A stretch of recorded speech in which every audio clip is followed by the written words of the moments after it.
నమస్తే అండి, నేను రజా. ఇండిగో సీఈఓ రామ్మోహన్ నాయుడు గారికి చేతులు జోడించి క్షమాపణ అడుక్కున్నారా?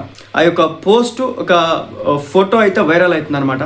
రామ్మోహన్ నాయుడు గారు ఆ టేబుల్లో చైర్ దగ్గర కూర్చోగా, టేబుల్ ఎదురుగా చైర్ కూర్చోగా, ఆయన ఇటు పక్క కూర్చున్నాడు, ఆ టేబుల్కి అవతల పక్క కూర్చున్నాడు. ఆయన ఇలా దండం పెట్టి రామ్మోహన్ నాయుడు గారికి ఆయనతో మాట్లాడుతున్నట్టు కనిపిస్తుంది. ఆ ఫోటో ఇప్పుడు సోషల్ మీడియాలోకి వచ్చింది, బాగా వైరల్ అవుతుంది. ఎందుకు క్షమాపణ చెప్పించుకున్నాడు రామ్మోహన్ నాయుడు అని చెప్పేసి కొంతమంది మాట్లాడుతూ ఉంటే, చేసిన తప్పుకు ప్రాయశ్చిత్తంగా క్షమాపణ అడుగుతున్నాడని చెప్పేసి ఇంకొక వర్గం అంటున్నటువంటి పరిస్థితి. అసలు ఏం జరుగుతుంది? ఎవరు తప్పుంది? ఈ రోజున ఇండిగో సంస్థ మీద ఎలాంటి ఎలిగేషన్స్ పడ్డాయో, ఎవరు ఎక్కడ ఎలా టార్గెట్ చేస్తున్నారో తెలియదు. కానీ మన యొక్క రామ్మోహన్ నాయుడు గారిని మాత్రం ఇష్టం వచ్చినట్టుగా, నోటుకు వచ్చినట్టుగా అడ్డుగోల కారుకూతలు కూస్తున్నాడు అర్నబ్ గోస్వామి. అదేవిధంగా నేషనల్ మీడియాలో కొన్ని టీవీ ఛానల్స్ పనిగట్టుకొని మరి మన యొక్క రామ్మోహన్ నాయుడు గారిని టార్గెట్ చేయడం అయితే జరిగింది. ఒక విషయం గుర్తుపెట్టుకోండి, రామ్మోహన్ నాయుడు గారు తెలుగువాడు. రామ్మోహన్ నాయుడు గారి మీద ఇప్పటివరకు అవినీతి మచ్చలేదు. రామ్మోహన్ నాయుడు అనే వ్యక్తి నేర చరిత్ర కలిగినటువంటి వ్యక్తి కాదు. రామ్మోహన్ నాయుడు అనే వ్యక్తి మంచి కుటుంబ దగ్గర నుంచి వచ్చినటువంటి వ్యక్తి. రామ్మోహన్ నాయుడు అనే వ్యక్తి కేంద్ర మంత్రి పదవికి అర్హుడు. అలాంటి వ్యక్తికి తన తప్పు లేకపోయినా సరే దేశంలో ఉన్నటువంటి కొన్ని మీడియా సంస్థలు పనిగట్టుకుని ఆయన మీద దుమ్మెత్తి పోస్తూ ఉంటే దానిని కూడా భరిస్తూ కొన్ని టీవీ ఛానల్కి ఇంటర్వ్యూ ఇచ్చినటువంటి పరిస్థితి. ఆయన ఒకటే మాట చెప్పినాడు, మిగిలిన ఏవియేషన్ మినిస్టర్ దగ్గర, ఏవియేషన్ కంపెనీ దగ్గర నుంచి లేనటువంటి ఇబ్బంది ఇండిగో దగ్గర నుంచి ఎందుకు వచ్చిందని చెప్పి స్ట్రైట్ క్వశ్చన్ ఆయన రైట్ చేస్తే దానికి సమాధానం చెప్పేటటువంటి వ్యక్తులు లేరు. బట్ ఆయన టార్గెట్ చేస్తూ ఉంటే కొంతమంది తెలుగు ముసుగు జర్నలిస్టులు, న్యూట్రల్ జర్నలిస్టులు అసలుకి సునకానందం పొందుతున్నటువంటి పరిస్థితి. అసలు ఏం జరిగిందంటే, ఆ ఫోటో వెనుక కారణం ఏంటంటే, ఎవరైతే ఆ సీఈఓ ఉన్నాడో, ఇండిగో సీఈఓ ఉన్నాడో, అతనికి సంబంధించి షోకాజ్ నోటీసులు పంపించి వివరణ అడిగినారు. అసలు ఏం జరిగింది, ఏంది కథ, మీ ఇంటర్నల్ దరిద్రాలు ఏంటని చెప్పేసి చెప్పమని అడిగితే అప్పుడు ఆయన చెప్పుకొచ్చే ప్రయత్నం అయితే ఏదో చేసినట్టున్నారు మొత్తానికి. అయితే మొన్న అర్నబ్ గోస్వామి ఏమన్నాడు, మన రామ్మోహన్ నాయుడు గారు ఇండిగో సంస్థ దగ్గర నుంచి గిఫ్ట్లు తీసుకున్నాడు అందుకోసం అని చెప్పేసి వదిలేశాడు అనేసాడు. మరి ఈరోజు ఏమంటాడు?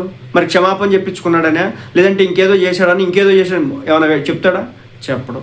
అదేమంటే టీడీపీ పార్టీకి సంబంధించినటువంటి అధికార ప్రతినిధి రాలేదని చెప్పేసి, డిబేట్లో పార్టిసిపేట్ చేయలేదని ఒక ఎంటీ కుర్చీ ఆడబెట్టి దాని మీద రాజకీయం చేసే ప్రయత్నం అయితే చేస్తున్నాడు.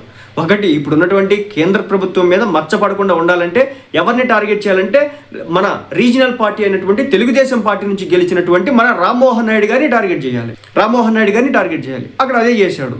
ఇక పక్కన పెడితే, ఇక ఆ ఫోటోలో ఆ ఇండిగో సంస్థ సీఈఓ క్షమాపణ చెప్పినా అంటే చెప్పే ఉంటాడు. ఎందుకంటే నిన్న మోసింది రామ్మోహన్ నాయుడు గారు, మాట పడింది రామ్మోహన్ నాయుడు గారు.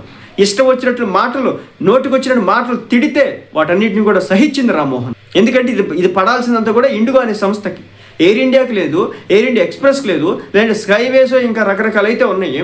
వాటన్నిటికీ లేనటువంటి ఈ ఇబ్బంది దీనికి ఎందుకు వచ్చింది అని చెప్పేసి మనకు క్లారిటీ వచ్చింది కదా. అదేవిధంగా ఇండిగో మీద ఇంకా చర్యలు తీసుకున్నారు. వాళ్ళకి సంబంధించి 5%